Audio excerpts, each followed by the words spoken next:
Assalamualaikum warahmatullahi wabarakatuh. Hai anak-anak, bagaimana kabar kalian? Pastikan selalu sehat dan siap untuk menerima pelajaran.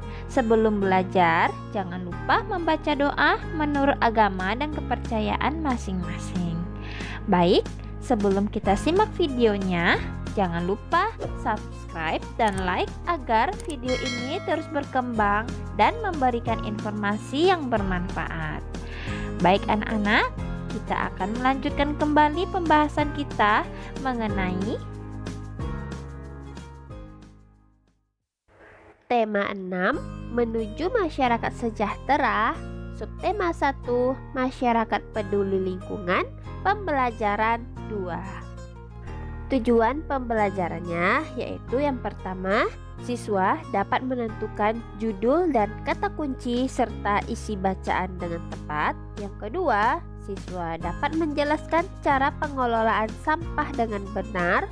Yang ketiga, siswa dapat menyanyikan lagu sesuai interval lagu dengan percaya diri. Yang keempat, siswa dapat menjelaskan interval nada dari sebuah lagu dengan percaya diri. Yang kelima, siswa dapat menuliskan interval nada dari sebuah lagu dengan tepat. Yang keenam, siswa dapat menjelaskan ciri-ciri masa puber pada anak laki-laki dan anak perempuan. Yang ketujuh, siswa dapat mengidentifikasi ciri-ciri masa pubertas pada laki-laki dan perempuan. Siti dan keluarga sebagai warga masyarakat yang baik selalu membuang sampah pada tempatnya. Siti dan keluarga sangat peduli dengan lingkungan rumahnya. Di depan rumah Siti dipasang tempat sampah untuk sampah basah maupun sampah kering. Orang yang lewat di depan rumah Siti pun boleh membuang sampah di tempat sampah itu. Banyak perilaku yang dapat kita perbuat untuk peduli lingkungan. Lingkungan yang bersih, asri, dan sehat merupakan jembatan bagi masyarakatnya untuk menuju hidup sejahtera. Anak-anak, sekarang silakan simak bacaan berikut ini. Kampung Rawajati. Di Kampung Hijau Rawajati, selain peduli untuk membuat lingkungan hijau oleh tanaman, terlihat juga kesadaran warga yang cukup tinggi untuk andil terhadap pengelolaan sampah dengan bijak. Sebuah sentra pengumpulan sampah disediakan di area kampung untuk menampung aneka sampah rumah tangga. Para ibu turut andil dengan memisahkan sampah dapur seperti kulit bawang, batang sayuran, kulit buah, dan kulit telur, kemudian dikumpulkan di sentra bersama dengan sampah kebun. Campuran sampah dapur dan sampah kebun dari warga kemudian diolah menjadi kompos. Setiap warga diperbolehkan mengambil kompos untuk penyubur tanaman. Apa yang dilakukan warga Kampung Rawajati terhadap sampah konsumsi? Sampah konsumsi ada yang berupa sampah organik. Sampah organik adalah sampah yang berasal dari sisa makhluk hidup yang terdapat di alam, seperti tumbuhan dan hewan, serta berbagai hasil olahannya sehingga dapat terurai secara alami. Sampah organik termasuk sampah yang ramah lingkungan. Di Kampung Rawajati tidak akan ditemukan gunungan sampah sisa makanan yang menimbulkan aroma tidak sedap. Mengapa demikian? Beberapa warga memiliki lubang biopori untuk lubang resapan di halaman rumah. Sampah sisa makanan tiap hari dituang ke dalam lubang biopori dan dibiarkan membusuk di sana. Ketika kelak membusuk, sampah-sampah tersebut akan menjadi penyubur tanah di sekitarnya. Ada juga sampah konsumsi berupa sampah anorganik, yaitu sampah yang tidak akan dapat terurai oleh bakteri secara alami. Beberapa contoh sampah anorganik adalah sampah-sampah plastik yang kita gunakan dalam kehidupan sehari-hari seperti botol kemasan plastik, botol kaca, besi, serta barang tak terpakai lainnya. Warga Rawajati memiliki bank sampah sebagai tempat menyetorkan sampah-sampah jenis ini. Setiap minggu, sampah yang terkumpul di sentra diambil oleh beberapa pengepul untuk dibawa ke tempat pengolahan akhir. Pengelolaan bank sampah mengeluarkan daftar harga beli untuk tiap kilogram sampah yang disetorkan warga.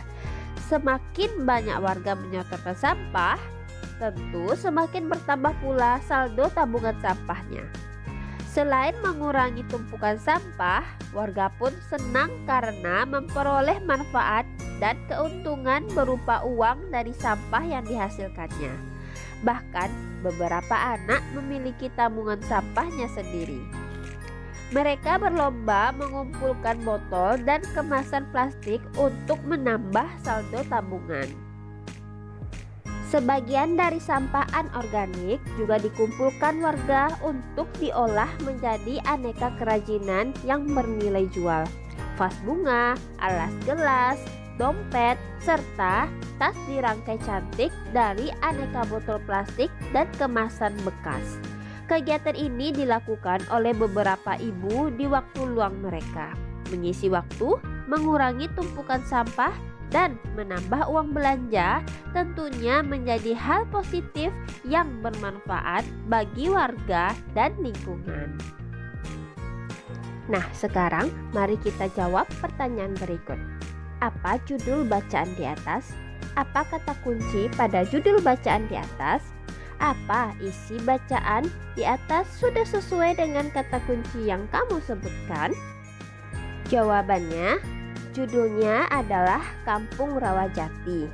Kata kuncinya adalah kampung. Isi bacaan tersebut belum sesuai dengan kata kunci yang saya sebutkan karena isi bacaan lebih banyak menggambarkan pengelolaan sampah di kampung tersebut, bukan menggambarkan kampung secara umum. Jadi, isi bacanya tidak sesuai dengan kata kuncinya ya anak-anak, karena kata kuncinya kan kampung. Jadi kalau kata kuncinya kampung, seharusnya di dalam bacaan tersebut harus menggambarkan sebuah kampung tersebut, entah itu dari mana asal-usul kampung tersebut, apa keunikan kampung tersebut, bagaimana kampung itu dinamai dengan Kampung Rawajati, seperti itu ya. Pertanyaan nomor 2, bagaimana dengan pengelolaan sampah di sekitarmu? Apa yang dapat kamu lakukan terhadap sampah di rumahmu? Jawabannya, sampah di rumah tangga biasanya hanya dibuang dan dibakar di pekarangan. Masih belum ada pengolahan sampah untuk memanfaatkan sampah. Sampah yang ada di rumah saya biasanya saya buang di pekarangan belakang. Anak-anak, marilah kita nyanyikan lagu Aku Cinta Lingkungan ciptaan Uli Hari Rusadi bertempo C sama dengan Do, birama 2/4.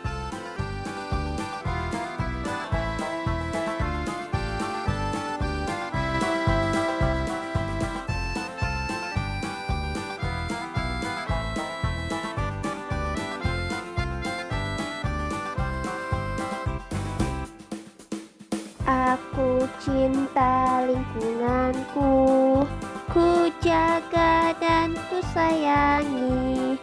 Bersama ayah ibuku membersihkan halamanku. Bersihkan lingkunganku, bersihkan dari sampah. Kata ayah dan ibuku, anak yang pandai cinta lingkungan. Anak-anak bisa dilanjuti dengan nada yang sama seperti yang sudah ibu contohkan. Sekarang mari kita jawab pertanyaan berikut. Apa isi lagu tersebut? Apakah kamu menyanyikan lagu tersebut sesuai dengan interval lagunya? Apakah kamu mengetahui apa yang dimaksud dengan interval lagu? Sekarang kita jawab bersama-sama. Isi lagu tersebut adalah tentang mencintai lingkungan. Apakah kita sudah menyanyikan lagu sesuai dengan interval lagunya?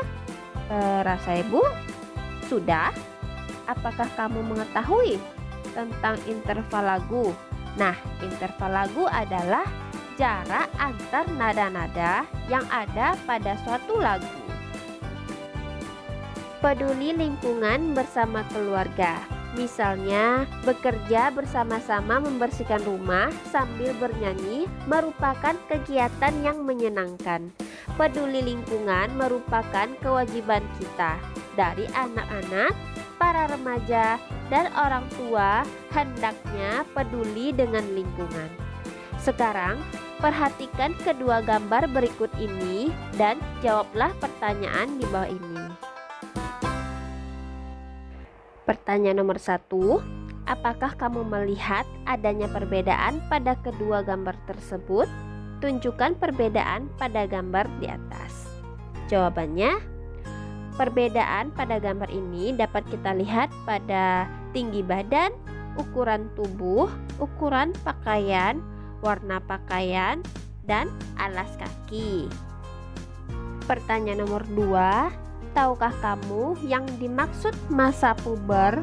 Baik anak laki-laki maupun anak perempuan akan mengalami masa puber. Apa ciri-ciri anak laki-laki dan perempuan pada masa puber? Jawabannya adalah masa puber adalah masa berkembangnya manusia dari anak-anak menjadi remaja. Ciri-ciri anak pada masa puber pada laki-laki yaitu tumbuh rambut pada ketiak dan kemaluan, tumbuh jakun pada leher, suara membesar, dan mengalami mimpi basah. Pada perempuan, ciri-cirinya yaitu payudara membesar, tumbuh rambut pada kemaluan dan ketiak, pinggul membesar, dan mengalami menstruasi. Cukup sekian pembelajaran dari Ibu. Mudah-mudahan kalian semua paham.